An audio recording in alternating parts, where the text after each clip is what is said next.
everyone, and welcome to another Camera Jabber video. Today I'm speaking with PhotoJoseph, who is an expert in Nik Collection, and today he's very kindly agreed to take us through Nik Collection 3 by DxO. Hi PhotoJoseph, how are you? Hello Angela, I'm very well, thank you. And yourself? Yeah, I'm really good, thank you. Yeah, we've just been through quite a significant rainstorm and thunder and lightning and all sorts going on here, so I'm kind of glad that's passed and I was indoors. How about yourself? Whereabouts are you? Yeah, doing really well. We're actually in Southern Oregon, the west coast of the United States. It's a beautiful part of the country over here, the Pacific Northwest, as we call it. It's very nice. Beautiful. Now, before we get rolling, perhaps you'd like to tell us a little bit about yourself. Yeah, absolutely. So I'm PhotoJoseph, as you said. I'm a photographer, filmmaker, kind of independent content creator, as the kids say these days. I'm put most of my stuff onto YouTube these days. That's the big push. Doing a lot of work for commercial clients as well, and trying to make a living in this crazy COVID world. And you've been using Nik Collection for quite some time now. Yeah, I would say quite literally since it was born back, 15, 20 years ago, in the original Nik Collection from the Nik company that was Nik Software back in the day. Yeah, I've been using it for a long time. Great. I can't claim to have been using it quite that long, but I've been using it certainly from when it was Nik Collection, and then it went to Google, and then it got rescued by DxO, thankfully. I think it's a yeah, Google great was just sitting piece on of it. software. Yeah, it really is. Yeah, Definitely is. So perhaps you'd like to share your screen and take us through the key new features. I can do that. I can do that. I suppose that's why I'm here, isn't it? Why don't we do that? Let me get my screen up here. So, of course, what we're showing off today is the new Nik Collection. This is now Nik Collection 3, and there's a few key highlights. I'm not going to give you a complete top-to-bottom demo of everything that the software does. This is really primarily focusing on what's new, and we're going to start in Photoshop. There's things that are new for Photoshop users and for Lightroom users, and so we're going to start in Photoshop, and then we'll move our way over to Lightroom. So the first thing we want to look at in Photoshop is the new selective tool, and that's this palette here, which is going to look completely new to you because it is a brand new design that actually now looks beautiful. It fits in with the Photoshop interface, the Photoshop UI. And I like to say that it's not the first thing you're going to close now when you launch Photoshop. It's actually a useful and pretty attractive palette. So at its base default, you can see it here. It's quite small and tidy, nice colored icons to launch into each filter. So at this stage, it's really just a shortcut to get into the filters, which obviously you can do from the filter menu as well, but it's just a way to get to them more quickly, and it kind of tucks away into the interface nicely wherever you want to put it and just blends in. But the real power of it is when you expand it. And by expanding this out, you get a few things. First of all, you'll see the name of each filter, which is quite handy because there's a lot of them and it can be a little confusing which is which. But also there's a description under each filter. And I really like this. It's one of those things where if you don't use it all the time, you're going, wait, what is Viveza for? I don't remember. I haven't used that in forever. You get a nice description under here of what it is. So just a subtle reminder. But the real power in here is hidden under these tiny little disclosure triangles. And this applies to the filters that have global presets. So that's going to be Silver Effects Pro, open that one up, Color Effects Pro, and HDR Effects Pro. And what we're seeing in here are one button presets accessing our favorites. So you customize these by favoriting any of the presets or recipes or filters inside of the plugin itself. And then those show up in this palette. And what this means is that I can very quickly access that filter without having to launch the filter, dig through the menus, find the one that I want. So if I know that I have certain favorites, I can just put them in here. And to make it even quicker to apply these, you can choose to have this so that when you click on one of these buttons, it launches the Nik interface and applies that filter, or it simply applies it within Photoshop without ever even launching Nik. And that's the way that I've got it set up right now. So this is how we're going to start. So I'm going to start with the Color Effects Pro. I have a couple pictures that I'm going to work with from a recent trip to Taipei. And I've got a few of my favorites here. So I'm just going to click on one of these. We'll start with cross-processing. So I click on this. It doesn't launch the Nik interface. We see over here on the right that Photoshop has duplicated the layer for me. It has just applied the filter, and it's even named the filter layer to, named the layer itself to match the name of the preset. So I know now when I look back at it, what preset I had used. So that's the cross-processing one. So that's a quick way to apply it. Okay, that's kind of cool. You know, this is nice. Let's try something else. So I'm going to hide that, go back to my background layer, and let's do another one. Let's try bicolor filters. Apply this one and give it a moment again. It does the same thing, duplicates that layer. It will rename it, and of course it applies the look to it. And so this becomes a really quick and easy way to just try different looks. I'm going to try one more, to try different looks without having to jump into the interface. So again, it can be a huge time saver at this stage of just experimenting and playing And as you're going to see in a moment, once we get into the, okay, now I'm ready to really apply these to a whole bunch of pictures, it'll be a huge time saver. So at this point, I've gone through these. I've added a few of them. If I want to preview what each one looks like, if you option click on the eye in Photoshop, in case you didn't know, that'll reveal just that layer. And so it makes it really easy to quickly go through and decide what direction I might want to go. And let's just say, for the sake of the demo, that I decide what I really want to do is kind of combine all of these. I want some kind of a combination of these three. So let's just start over. I'm going to get rid of all three of these, go back to the original layer, and I'm going to change my settings in the Nik, in the palette here. And you'll see here at the bottom, it says apply favorite filters, recipes, and last edit to in Photoshop or apply in the Nik collection. And that's where I want to go next. So I changed that preference, and now I'll start with, I don't know, let's just say I'll start with film grain on here, start with that last one. And it now launches the Nik plugin, launches Color Effects Pro, and it applies that film grain filter up there. Let's just make this a little bit bigger. So now I've got that film grain applied. And just in case you're not already familiar with Color Effects Pro, I'll give you a very, very quick tour of this. The way Color Effects Pro works is on the right-hand side, you have filters. And right now we have one filter, film grain. And each one of these filters can be individually adjusted. So if I wanted to play with the size of the grain, for example, if I make the grain more per pixel, it's kind of inverse because it says grain per pixel. So the higher number, the finer the grain. Go down the other direction, I get less per pixel, so bigger grain. So I can adjust, for example, what that is. So let's see it right about there. I kind of like that. And now to add another filter, I click on this little button here that says add filter, and it adds a empty filter holder. And you may have noticed when I did that, over on the left-hand side, the filter library opened up. And now I have access to all the different filters that we might want to play with. So let's go ahead and add one. I'll add bicolor filters. And this is now added bicolor filters on top of film grain. So I have both of these in place. Now, as I said, when I first applied it in the preset, it was a little heavy-handed. So I think I'll just dial this back a little bit, let's take the opacity down a little. Okay, that's kind of cool. Let's add another one. So add another filter holder, go over to the left, look through the collection. I'll decide on cross-processing this time. And you might have noticed, by the way, there's a little star next to these. As you've seen, I'm clicking on the same ones that I had in the palette because those were the buttons there. Those were buttons there because they were marked as favorites in here. So that's now in place. That's actually kind of good as it is. And let's just leave it at that. Let's say that that's what I like. So I might want to go ahead and apply this right now, or I might want to save this recipe to be used later on. So I'll save this one. Let's save it, and I'll type in vintage. We're going to call this the vintage recipe. Click OK, and that drops it into my custom recipe list. So you'll see here, this palette has now gone from filter library to recipes. I'm in the custom list, and there's the one that I just created. So if I wanted to access this from within Photoshop, I just click that little star, adds it as a favorite, and now it's going to show up in my Photoshop list. Above that, you'll see another recipe that I created earlier. I've called this one Type A, and you can see on the right, I've put a lot more time and effort into this one. There's quite a lot more going on. So I'll go ahead and mark that one as a favorite as well. So I'll be able to access that, and I want to apply this. But before I apply it, I want to make a change. Let's say that I'm looking at this, and kind of, it's pretty much good. I think maybe I want a little bit more glow in my high key. So I'm going to take my glow up a little bit, and maybe I want my grain to be a little bit grainier. So let's go to my grain here and drag that down, make it a little bit chunkier, a little bit more grain on there. Okay, so I've just made two changes to this preset. If I apply this right now, as I'm going to do, just click OK, but I don't save that recipe, I now have no way to get back to that preset with those changes to it. Now, obviously I just made two changes, but imagine that you had made a bunch more. And you go, oh man, I just did this, but I don't have a way to go back to that. Well, you actually do now, because you have another new feature in here that's called Last Edit. So let me go to another photo. Go to this one here, this sushi picture, same trip. And if I look at the Color Effects Pro list here, if I look at just my recipes, you'll see there's the vintage one that I created. There's the Type A one that I favorited. But there's this other button called Last Edit. When I click on Last Edit, it's going to launch me back into the plugin and reapply exactly what I had just done. If it was just a preset, it just applies that preset. But in our case, it's the preset with the changes. So the enhanced glow, and under the film grain, the reduced or enlarged film grain. And so all of that is there. So this is a huge thing. I know it's pretty common to spend a bunch of time in a plugin, tweaking. You get the look that you love. This is awesome. You hit OK. And then you go, oh my God, I forgot to save it.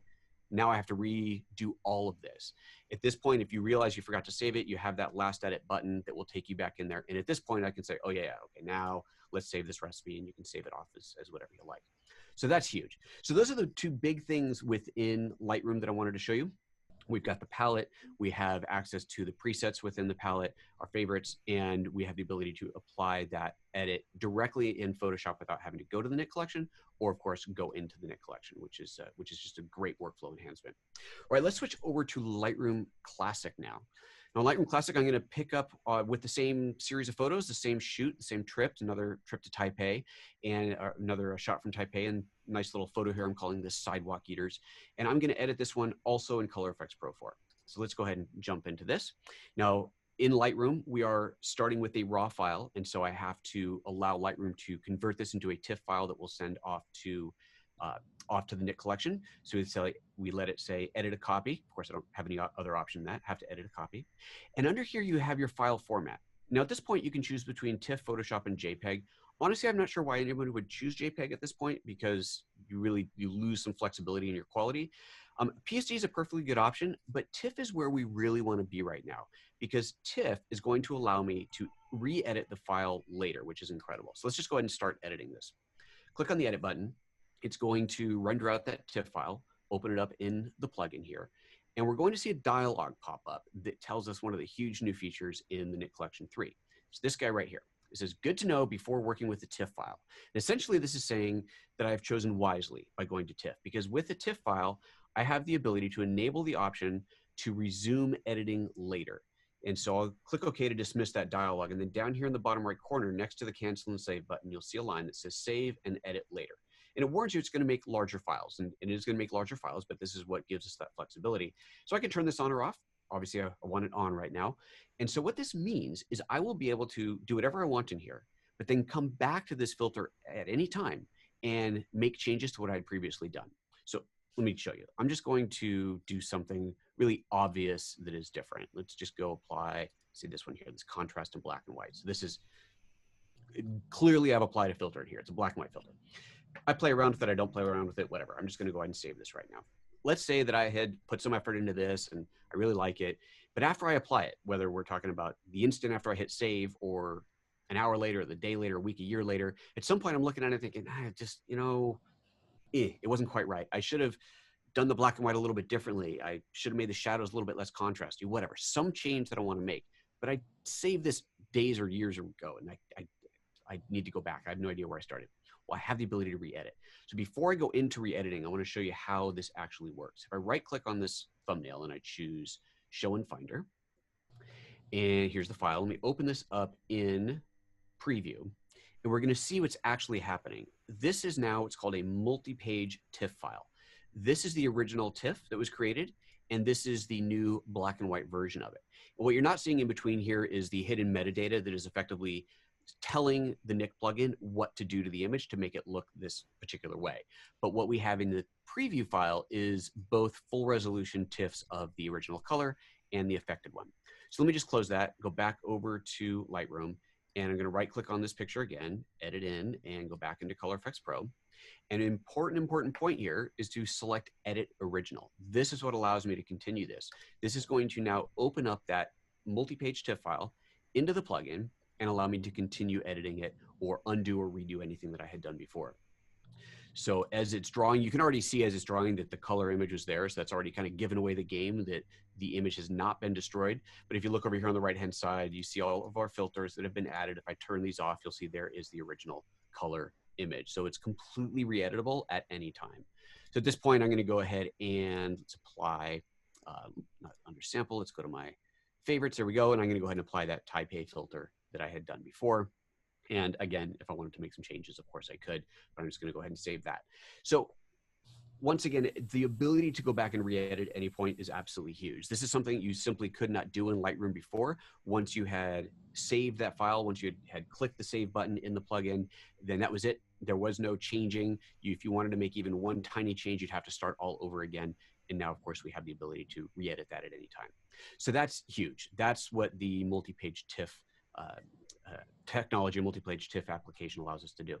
So next, what I want to do is move into a whole different plugin, because there is a whole new plugin inside of the Nik Collection, and that's called Perspective Effects. Perspective Effects, as you might imagine, is all about changing or correcting the perspective. So we're going to start with the same photo here, actually. I'm going to right-click on this again, and this time I'm going to edit this in Perspective Effects. And now we're going to see a very important choice, or have an important choice to make. I can choose to edit the original, which is at this point going to effectively flatten what I've just done in Color Effects Pro. So if I want to be able to continue editing the Color Effects Pro work later, because I'm going into a different plugin, I would choose to edit a copy. And by editing a copy, it's going to duplicate this TIFF file, leaving that multi-page TIFF intact, but opening up a new copy of that into Perspective Effects for me to do whatever I'm going to do with. So you really have a lot of flexibility in here in how you want to go.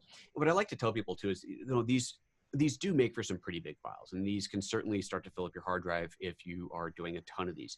But what I think a lot of people will do is save multiple copies as they go, as they're going from one filter to another. And then once you get to a close to a final stage, you can discard some of those older ones, free up some space on your hard drive. But at the end of the day, storage is pretty cheap these days. So, you make your own decision on what you want to do, but having the ability, the flexibility to go back and re-edit at any stage is pretty awesome to have. Okay, so perspective effects. Perspective effects is all about correcting perspective of your photos. And I'm a big fan of, for photos like this, having really straight, true lines, having perfect verticals, perfect horizontals. It's just one of those things that I really like in my photography. Clearly in this photo, I failed miserably at this. I did not stand in the spot and hold the camera right to get that those perfect lines on there. So I want to correct this. If we look at the photo here, you see there's a lot of really nice vertical lines and nice horizontal lines. So this is going to be pretty easy to correct. And I'm going to do this completely manually just to show you the power that we have in here. There's a perspective palette in here that I'm going to work with. And within the perspective palette, I have 4 different ways I can work. I can base my shift purely on vertical lines. So if I only have known vertical lines, I can do that. Same thing with horizontal, if I have known horizontal lines. If I have something that is a perfect square or rectangle, I can use this choice. And this is pretty cool because if I move these around, imagine, if you will, that we're looking at a photo where that shape right there was supposed to be a straight wall, but that's the way it is because of where I was standing. I can just line these around it and it'll fix it. But the tool that I like the most is the 8-point tool. This one here allows the most flexibility. So you have 2 vertical and 2 horizontal lines, and you just position these in your scene wherever they should be to identify nice vertical and horizontal lines. Now I've just dragged them quickly into position, but now I need to get them precise. And the precision is what makes this work. So you really do need to be precise. And the way that you do that is by clicking on this little circle with the crosshair in it. When I click and drag that to change the position, it zooms in, you get this loop that pops up and it zooms in and you can get very precise with your positioning. So I'm gonna choose to line this one up on the edge of that sign. So we can see there's kind of 3 vertical lines. I'm gonna choose the center line. So I'll drop that there. And then I need to put the bottom one in the same place. So I can drop that into place there. Let's get that right. So, all right, same thing with the horizontal ones. So let's put this one over here. And now one of the things that's going to be kind of a challenge is getting that line or that dot exactly on the line. I'm zoomed in quite far. This is zooming in past 100% here. And I'm moving my mouse hand just the tiniest bit. And you can see how much the mouse is moving, how much the cursor is moving. And if I'm trying to get that, it's like, oh, missed. Oh, trying to get that spot. And so what I need to do is slow down the cursor. If you look underneath the circle, it says press shift to slow cursor. So as I hold the shift key down on the keyboard, now I'm moving my hand the same physical amount, but look at how much less the cursor is moving.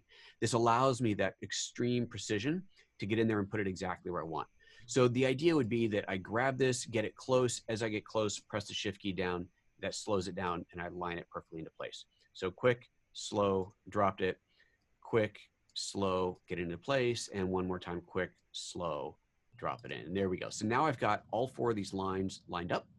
And if I hit the preview button down here, it realigns the image, distorts the image to correct the way that I want it to correct. And if you look outside of this gray crop area, you can see in here how the image has been distorted, kind of angled out, skewed out. And by skewing it that way, it has given me those perfect lines. Awesome. So I hit apply, save that. And now I've got this perspective correction saved as part of my photos. I love it.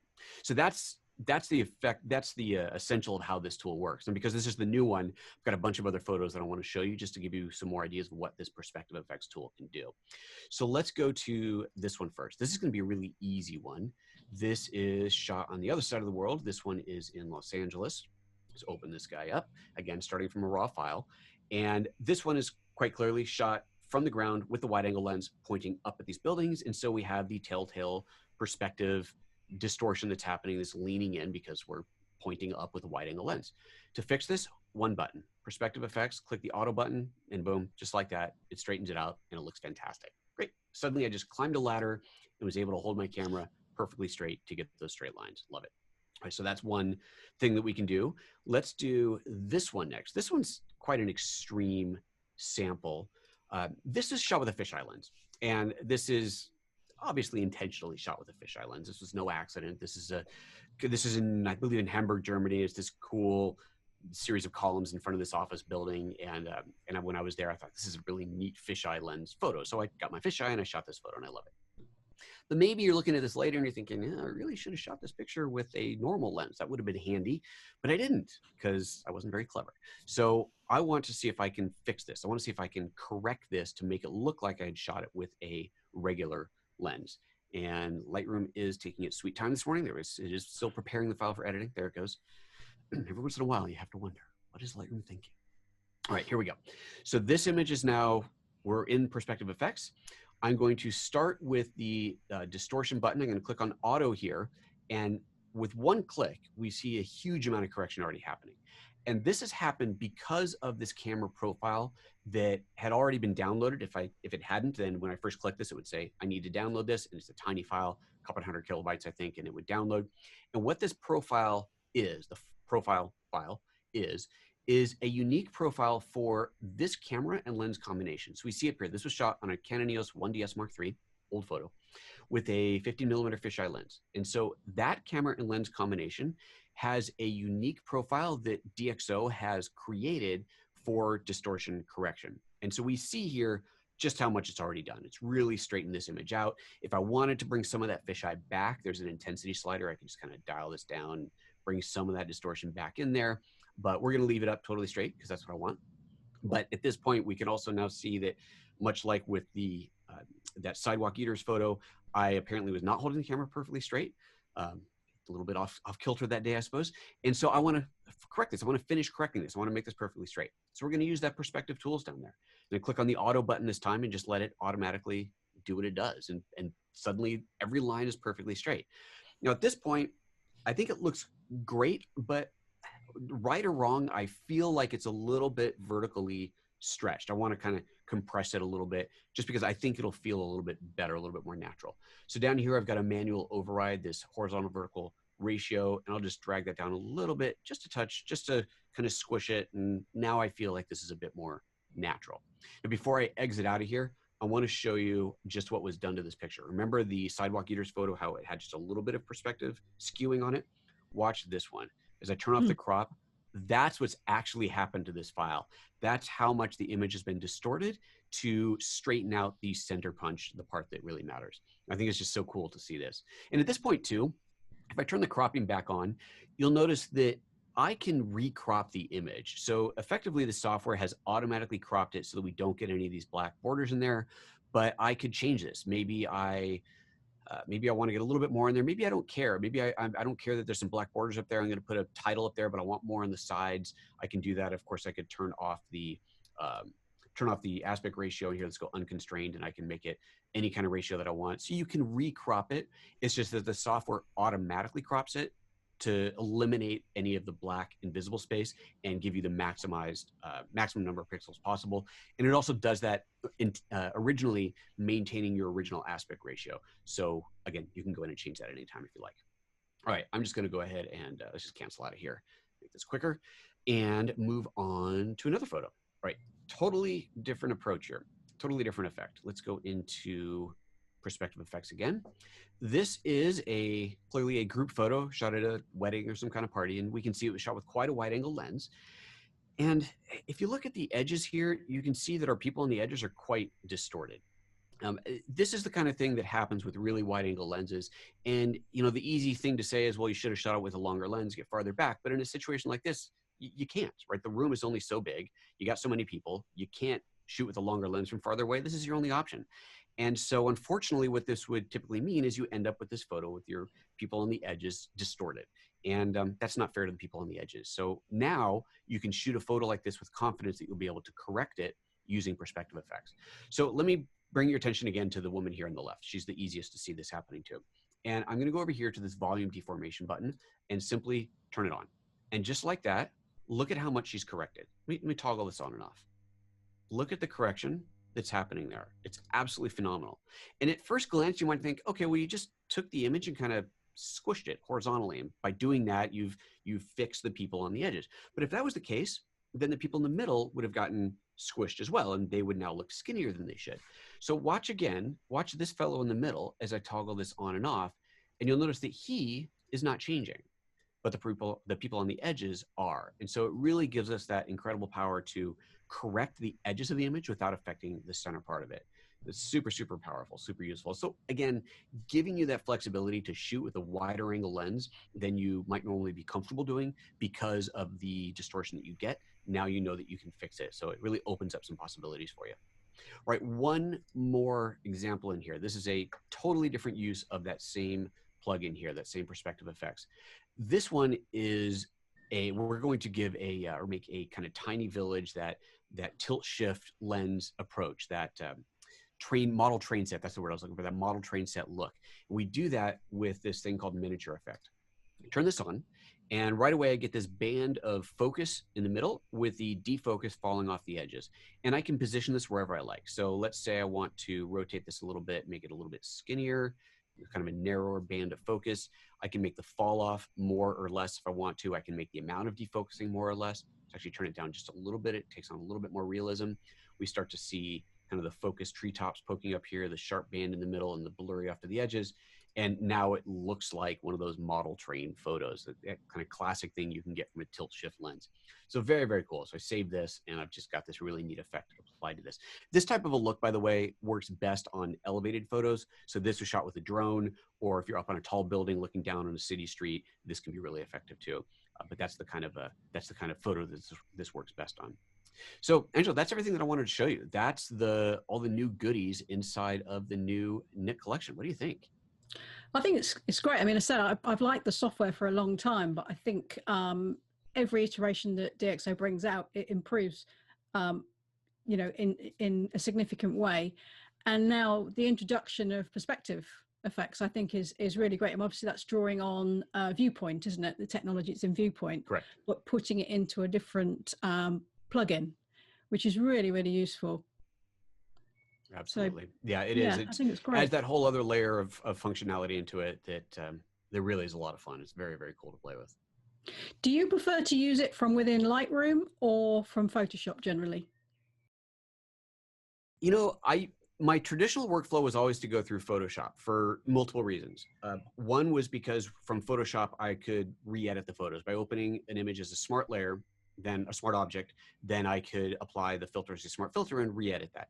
But now within Lightroom Classic, we have the ability to re-edit from within Lightroom, so that may change a little bit. Now, for my personal workflow, I actually use Lightroom, CC, the cloud version. I don't use Lightroom Classic myself anymore. I'm using the Lightroom Cloud version, which does not yet have a plugin architecture. So for me personally, I'm still going through Photoshop because I have to. I don't have that ability to access the plugins directly from within Lightroom.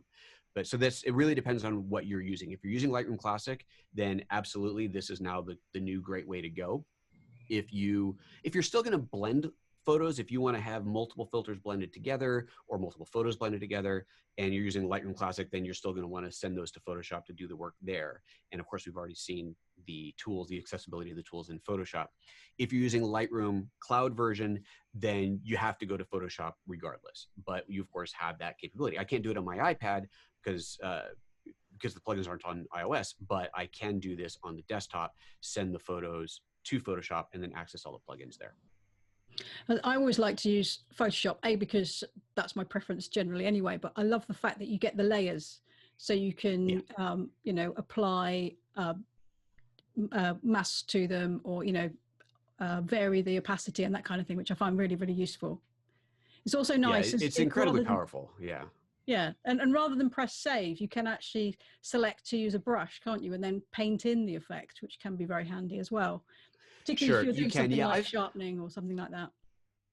Right, absolutely. And with these, if you're doing the smart object technique, so you take your layer, turn that into a smart object, and then you have a mask on that, that's the Photoshop mask. So you kind of have kind of a best of both. That's doing the smart object gives you the ultimate flexibility. It also gives you the biggest files, but it gives you that ultimate flexibility where you can go back all the way down to the raw file layer and make changes to the raw photo and then have it cascade through to everything else. So I think it's great now. So we've got basically there's 8 plugins in the package. It used to be 7, now it's 8. You've got something for enhancing colors, creating great black and white, reducing noise, controlling sharpness. And now we've got working on geometric distortion as well, which is really useful. And don't forget about the film looking one, the analog effects. It's one of my favorites. Yes, that's a fun one to play with. Yeah. Yeah, absolutely. That's the sort of thing. I think that really is an example of one that you play around and you create a look that you like and you want to save it because you come back to that on a regular basis.